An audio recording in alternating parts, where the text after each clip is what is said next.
Brendan, I can never thank you enough. You often lift me up when I'm in the doldrums. And, oh, thank you. Keep helping me, because I don't know. How's that? Is that good? Okay, thank you. Did you all hear me thank Brendan, though?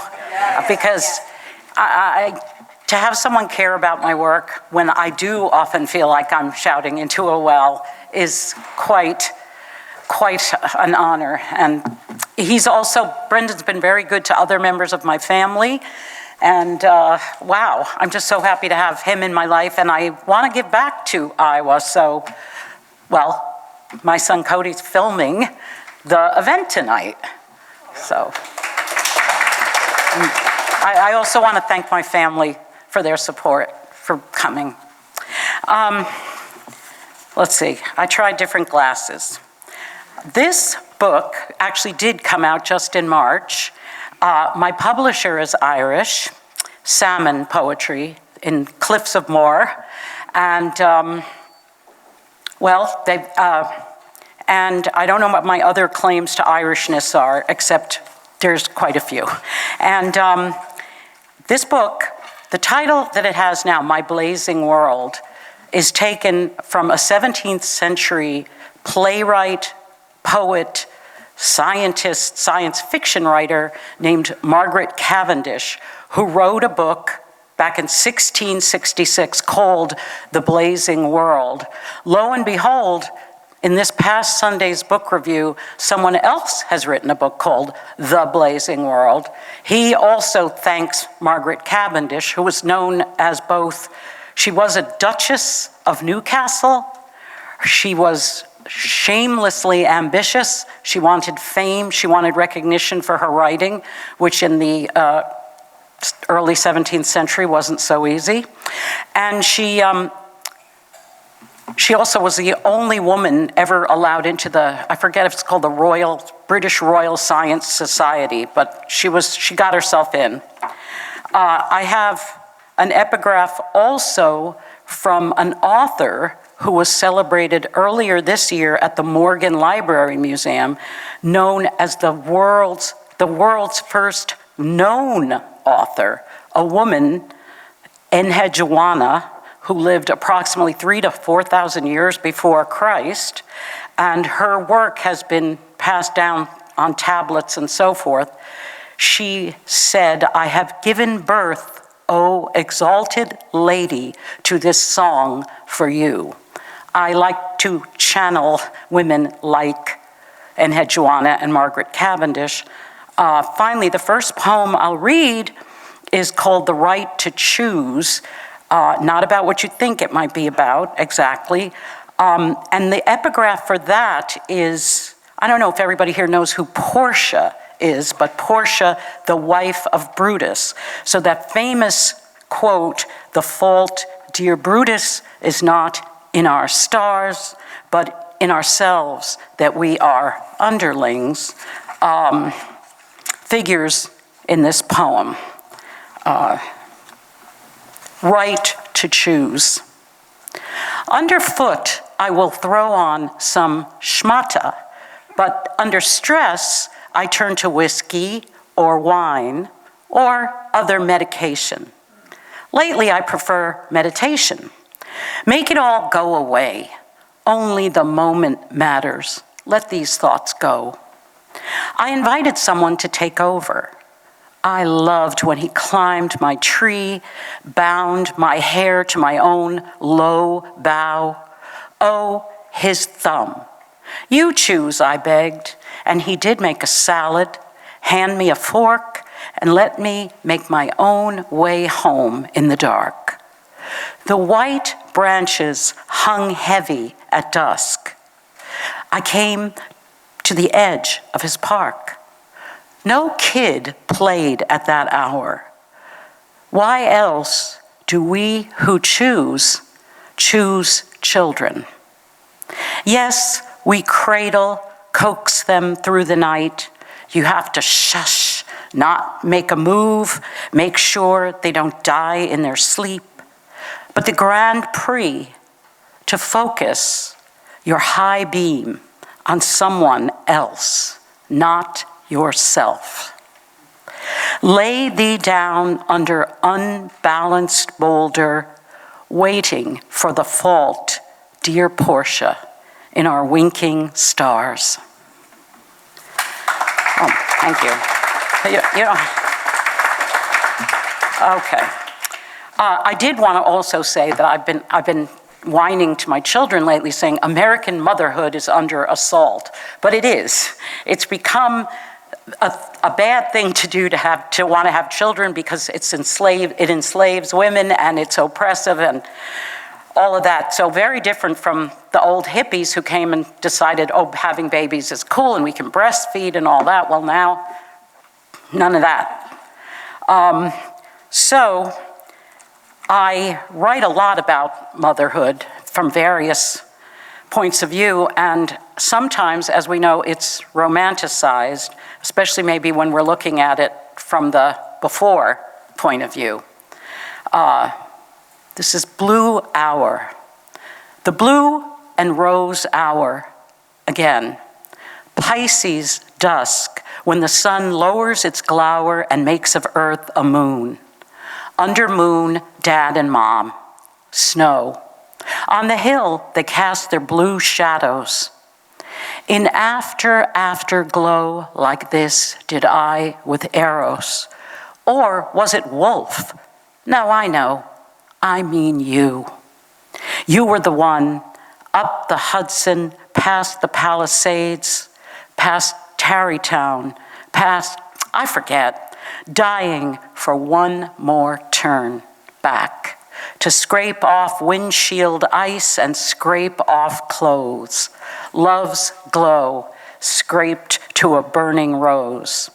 And I peered through thorn-lit windows at the women starting supper, with the bairns rosy from the bath, and pined for that blue heaven. For any poets or poetics-minded people in the room, that's a sonnet. Sometimes back in those MFA, non-MFA programs, you were sporting your poetics. So my next poem is, all right, now this one is about a poet that many of you will have heard of, even if you don't practice the witchy craft of poetry. This is called, I'm sorry, lost the page. Okay, this is called Sylvia Had No Starbucks. And I wrote this also at a time when Starbucks was just creeping into the neighborhoods of New York. Can you imagine to be alive before Starbucks was there? And also I just want to say, and you know, Starbucks actually became a hangout for mothers with young children. That's not what they meant to be, but that's what they ended up being at times. And there's a cry or an utterance in this poem, which is ish, ish, ish. If those of you who don't know, ish is German for I, and Sylvia's father was of German descent, and she wrote one of her most famous poems, Daddy, in which she uses that ish, ish, ish to talk about not being able to speak. Sylvia Plath killed herself at 30, I believe, leaving 2 young children behind. And that the myth of her life and suicide is as striking in some ways, unfortunately, as her brilliant poetry. Sylvia had no Starbucks. You don't think it would have made all the difference? She could have bundled those wailing toddlers into a pram, zipped them tight to their chins, promised steamed milk and nutmeg or kitty-size hot chocolate, instead of leaving those 2 cooled cups right by her trail to the oven. In the cheerful atrium out from that infamous freeze, she might have sat and read the paper, jotted a poem. She might have chatted another mother. She could have been lulled, stretched her limbs, stopped chiseling her chilled statue, dared a laugh at the Minotaur, Daddy, or Ted, picked up a tidbit for later in bed. Instead of ramming her throbbing head, her ish, ish, ish, into the stove, sucking the sweet, hissy fumes as if gas were sleep and the hot words spilled down over the spotless floor. I guess, thank you. A cry for the never leave a mother with young children alone too long. She was stuck in London. Her husband was out maybe philandering, and or maybe he was, I don't know, chopping wood, but she was stuck in the house with two toddlers, and she had a frail foundation, but you got to get out of the house. My last poem, am I doing okay, Brendan? Yeah. Okay, last poem, 36. Totally shift to mood.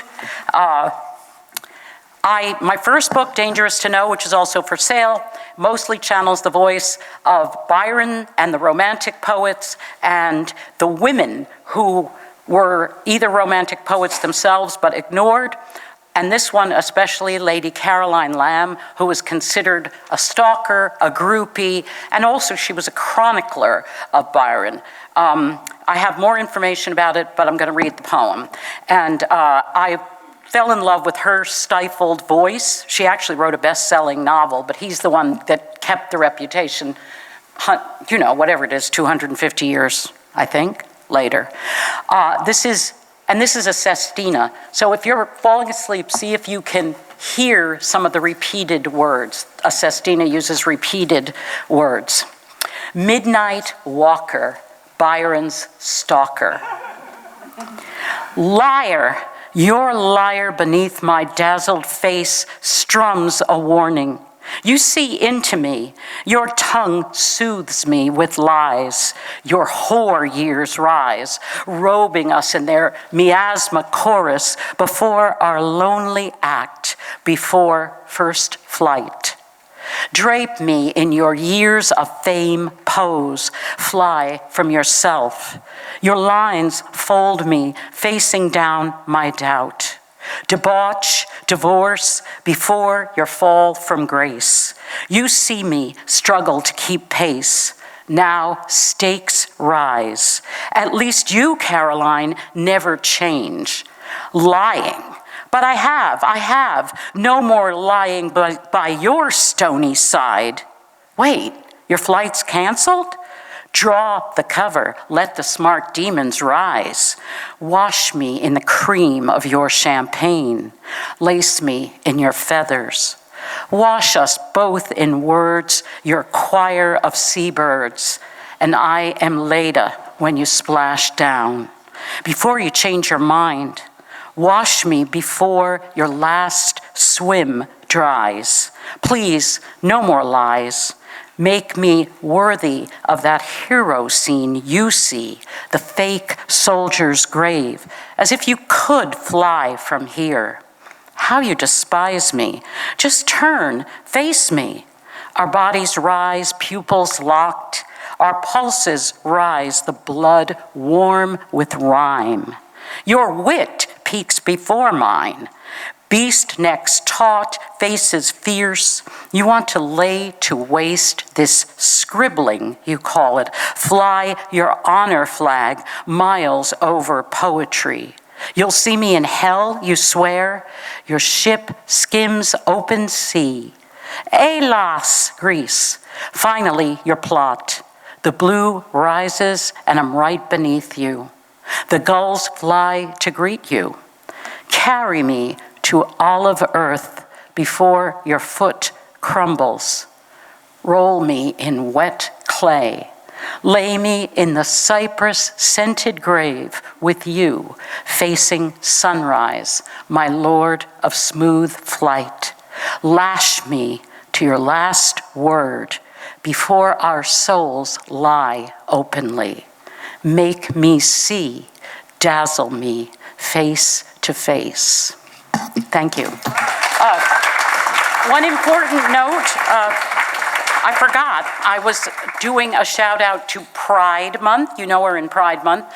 Byron was openly bisexual, and he also was born with a club foot, and he limped all his life, and he was very, very ashamed and, hampered in some ways by that. But he became a hard, competitive swimmer, and that's all the allusions to swimming.